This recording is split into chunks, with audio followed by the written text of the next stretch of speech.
بعض لوگ جادو کو محض ہاتھ کی صفائی کہتے ہیں۔ جو لوگ اس کے محدود اثر کو قرآن کی روح سے مانتے ہیں تو یہی حضرات اس کو شرک کے مرتکب سمجھتے ہیں۔ کیا جادو واقعی ہاتھ کی صفائی ہے یا یہ کوئی علم ہے؟ مزید یہ کہ جادو کے اسباب کیا ہیں اور کیا نبی صلی اللہ علیہ وآلہ وسلم پر جادو کا اثر ہوا تھا؟ قرآن و حدیث میں اس کا کوئی ثبوت ہے؟ اگر حضرت موسیٰ علیہ السلام پر جادو کا اثر ہو سکتا ہے تو کیا حضرت محمد صلی اللہ علیہ وسلم پر نہیں ہوا؟ اگر کوئی محمد صلی اللہ علیہ وسلم پر جادو کے اثر کا قائل ہو تو کیا وہ سورہ بنی اسرائیل کی آیت 8 کی روح سے ظالم نہیں ہے؟ آئیے ان سب سوالوں کے جوابات مل کر جانتے ہیں۔ ہاتھ کی صفائی اور جادو میں بہت فرق ہے۔ ہاتھ کی صفائی ایک نوعیت کا کرتب ہوتا ہے، جہاں تو جادو کا سوال ہے تو ہمارے نزدیک اس دنیا میں جس طرح سائنسی علوم موجود ہیں اسی طرح تجربات اور مشاہدات سے یہ معلوم ہوتا ہے کہ کچھ نفسی علوم بھی پائے جاتے ہیں۔ ان میں سے ایک علم جادو ہے۔ جادو ٹونے کا تذکرہ قرآن پاک میں بھی آیا ہے۔ قرآن کریم سے یہ بات ظاہر ہوتی ہے کہ سحر یا جادو لوگوں کے تخیل، محسوسات اور قوتوں پر اثر انداز ہوتا ہے، جیسا کہ ان آیات سے واضح ہے۔ اس کا ترجمہ کچھ یوں ہے: انہوں نے لوگوں کی آنکھوں پر جادو کر دیا اور ان پر دہشت طاری کر دی اور ایک بڑا زبردست جادو بنا لائے۔ سورہ طٰہٰ کی ان آیات کا مطلب ہے تو دفتن ان کی رسیاں اور ان کی لاٹھیاں ان کے جادو کے زور سے موسیٰ کو دوڑتی ہوئی محسوس ہونے لگیں۔ اس علم کا مقاصد عام طور پر منفی ہوتے ہیں اور اس میں کیے جانے والے اعمال عموماً ناپاک ہوتے ہیں۔ بعض اوقات ان میں مشرکانہ اعمال بھی کیے جاتے ہیں، اس لیے یہ ایک ممنوع علم ہے۔ ناظرین، بعض صحیح روایات میں رسول اللہ صلی اللہ علیہ وآلہ وسلم پر جادو کا ذکر آیا ہے۔ آگے اللہ پاک بہتر جانتے ہیں کہ کیا صحیح ہے اور کیا غلط، لیکن مولانا اصلاحی نے سورہ فلق کی تفسیر کے تحت بیان کیے ہیں۔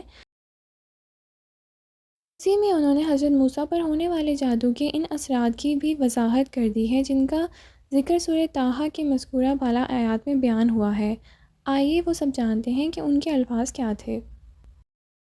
ان کا کہنا ہے کہ یہ سورت کسی شان نزول کے محتاج تو نہیں ہے، لیکن اس کے تحت لوگوں نے ایک واقعہ نقل کیا ہے جس سے یہ ثابت کرنے کی کوشش کی گئی کہ نبی پاک صلی اللہ علیہ وآلہ وسلم پر نعوذ باللہ یہودیوں نے ایک زمانے میں جادو کر دیا تھا جس سے آپ بیمار ہو گئے تھے اور آپ کو یہ سورت سکھائی گئی تھی تو آپ اس جادو کے اثرات سے محفوظ رہے تھے۔ اگرچہ دعویٰ یہ کیا جاتا ہے کہ اس جادو کا کوئی اثر آپ کے فرائض نبوت پر نہیں پڑا، لیکن ساتھ ہی نہایت سادہ لوحی سے یہ اعتراف بھی کیا گیا ہے کہ اس کا اثر حضور پاک صلی اللہ علیہ وسلم کے پر یہ پڑا کہ کسی کام کے متعلق خیال فرماتے کہ کر لیا ہے لیکن نہیں کیا ہوتا۔ اس واجب مطہرات رضی اللہ عنہ کے متعلق خیال فرماتے کہ ان کے پاس گئے ہیں لیکن نہیں گئے ہوتے۔ بعض اوقات اپنی نظر پر بھی شبہ ہوتا کہ ایک چیز کو دیکھا ہے مگر نہیں دیکھا ہوتا۔ ان حضرات کے بیان کے مطابق حضور صلی اللہ علیہ وسلم کی یہ حالت گھنٹے 2 گھنٹے یا دن 2 دن نہیں بلکہ پورے 6 ماہ رہی۔ اب سوال یہ ہے کہ جب پورے 6 ماہ آپ پر کیفیت طاری رہی تو کیا یہ ممکن ہے کہ اس کا کہیں بھی کوئی ذکر نہ آیا ہو؟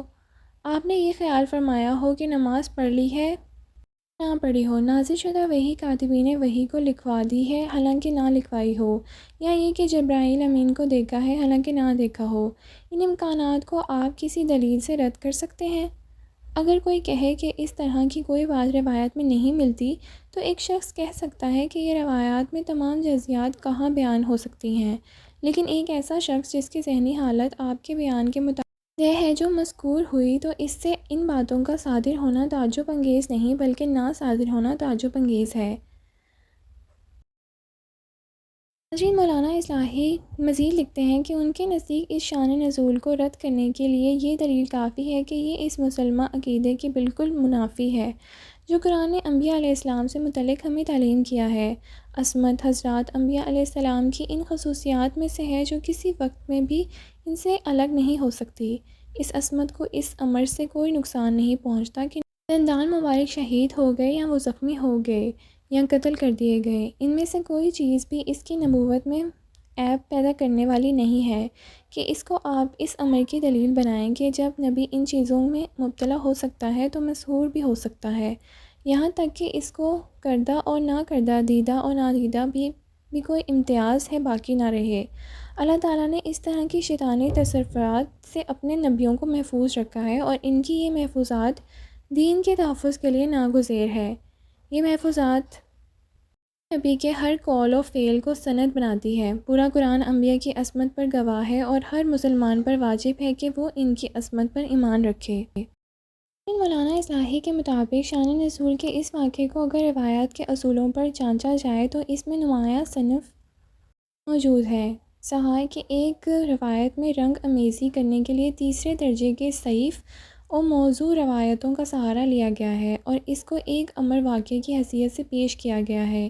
یہ روایت صحاح میں سے صرف بخاری، مسلم اور ابن ماجہ نے لی ہے، اور سند کے تیسرے واسطے تک یہ خبر واحد ہی رہی ہے، حتیٰ کہ بخاری کی ایک روایت میں سفیان بن یہ اقرار کرتے ہیں کہ میں نے اسے ابن جریح سے بالکل پہلی مرتبہ سنا۔ گویا اس واقعے سے نبی صلی اللہ علیہ وسلم کی وصال کے 100 سال بعد شہرت پائی، اس سے پہلے اس کا علم صرف بعض افراد تک محدود رہا۔ شخص سمجھ سکتا ہے کہ معاذاللہ اگر حضور پاک صلی اللہ علیہ وسلم 6 ماہ تک مسحور رہے تو یہ واقعہ اتنا غیر معمولی تھا کہ صدر اول ہی میں اس کا چرچا ہو جاتا اور یہ روایت کا متواتر روایت کی حیثیت سے ہم تک پہنچتی۔ ساقی کی اس روایات میں یہ نہیں بتایا گیا کہ اگر یہ جادو ہوا ہے تو حضور پاک صلی اللہ علیہ وسلم پر اس کا اثر کتنا عرصہ رہا۔ اس کے برعکس ان کتابوں کے الفاظ کچھ ایسے ہیں جن کا ترجمہ کچھ یوں ہے، یہاں تک کہ جب ایک دن یا ایک رات گزر گئی تو رسول اللہ صلی اللہ علیہ وسلم نے بے تربے دعا کی۔ اس سے معلوم ہوا کہ اگر اس کا کوئی اثر آپ کی قوت متخلیہ پر پڑا بھی تھا تو وہ چند گھنٹوں سے زیادہ نہیں رہا۔ پھر آپ نے اللہ تعالیٰ سے بار بار دعا کی اور یہ اثر جاتا رہا۔ اگر ایسا ہوا تو یہ بالکل اسی قسم کی بات ہوئی جیسا کہ حضرت موسیٰ علیہ السلام نے جادوگروں کی رسیوں اور لاٹھیوں کو سانپ سمجھ لیا اور وقتی طور پر گھبرا گئے، جیسا کہ قرآن پاک میں اس کا ذکر کیا گیا ہے۔ اس طرح کی کیفیات تھوڑی دیر کے لیے طاری ہو جانا ناممکن نہیں ہوتا۔ یہ کیفیات بطور امتحان بھی نبی کو پیش آ سکتی ہیں، لیکن ہوتی وقتی اور عارضی ہیں تاکہ نبی کی عصمت مجروح نہ ہو۔ آگے اللہ پاک بہتر جانتے ہیں۔